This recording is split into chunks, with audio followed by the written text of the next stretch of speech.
দুইটা 775 এর মোটর দেখতে পাচ্ছেন।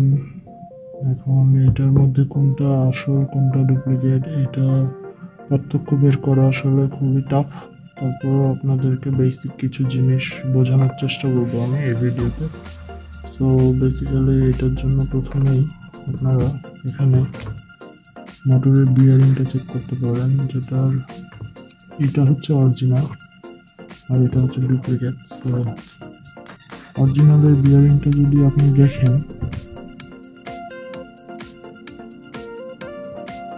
এখানে 625Z লেখা আছে, আর হচ্ছে বিয়ারিংয়ের মডেলটা নোট করে রাখতে পারেন। আর NBLY এটাও লেখা আছে। তো এটা আর হচ্ছে আরেকটা হচ্ছে যে আপনার অরিজিনালটার বডিটা একটু ম্যাট টাইপের হয়, আর যেটা ডুপ্লিকেট এটার বডিটা যদি দেখেন এটা একটু গ্লোসি দেখে, অনেক গ্লোসি। আর হচ্ছে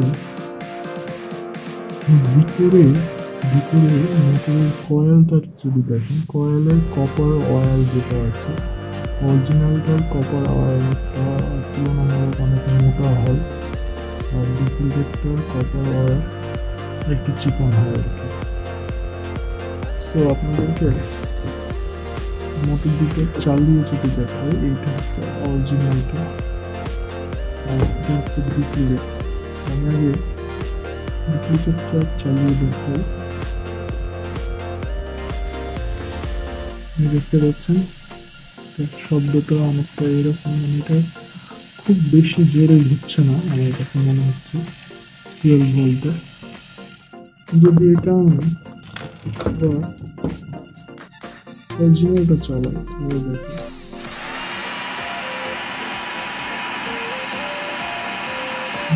এইটার স্পিড ডুপ্লিকেটের থেকে 1000 গুণে বেশি।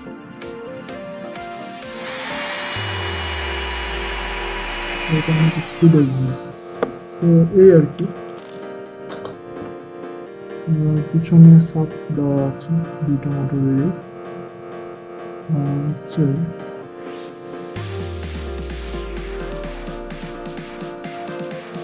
এটা RS 775 DC 18 ভোল্টের একটা কপার মোটর। এটা অরিজিনাল কপারের একটা মোটর, অনেক পাওয়ারফুল।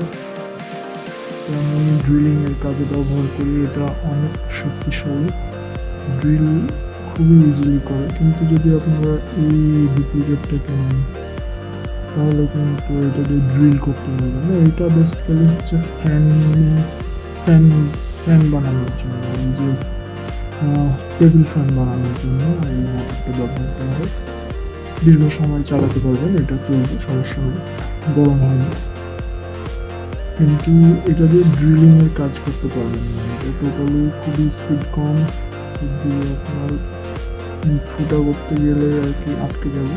কিন্তু এই মোটর এটা অনেক পাওয়ারফুল, এটা আপনার কিচ্ছু হবে না। এটা যত শক্তই হোক না কেন যে কোনো জায়গায় ফুটা করতে পারবে, কাটতে পারবে যে কোনো। সো ড্রিলিং এর জন্য আমি এইটা ড্রিল চাক কিনে নিয়েছি। এইটা হচ্ছে 0.3 থেকে 4 পর্যন্ত এই ড্রিলের চাকটা আর কি সাপোর্ট করে। সো এই যে দেখেন এখানে সুন্দর মতো এটা আটকে যায়। এটা তো হবে সেম, কিন্তু এটা তো সেম, কিন্তু আমি এটা ব্যবহার করি না, এইটা করি। এটা হচ্ছে যে আপনার এভাবে লাগিয়ে নেওয়ার পর জাস্ট যদি টাইট করে দিলেই টাইট হয়ে গেল। এটা আর কি ড্রিল চাক এভাবে চেঞ্জ করা যায়, চেঞ্জ করে ড্রিল বিট লাগানো যায় টাইট করলে। এটা খুব স্মুথলি যে কোনো সারফেস ফুটা করতে পারে, এটা দিয়ে যে কোনো সারফেস কাটা যায়। তো এটা অনেক ভালো কাজ করে আর কি। মোটরটা সত্যি অনেক হেভি একটা মোটর অ্যান্ড অরিজিনাল মোটর।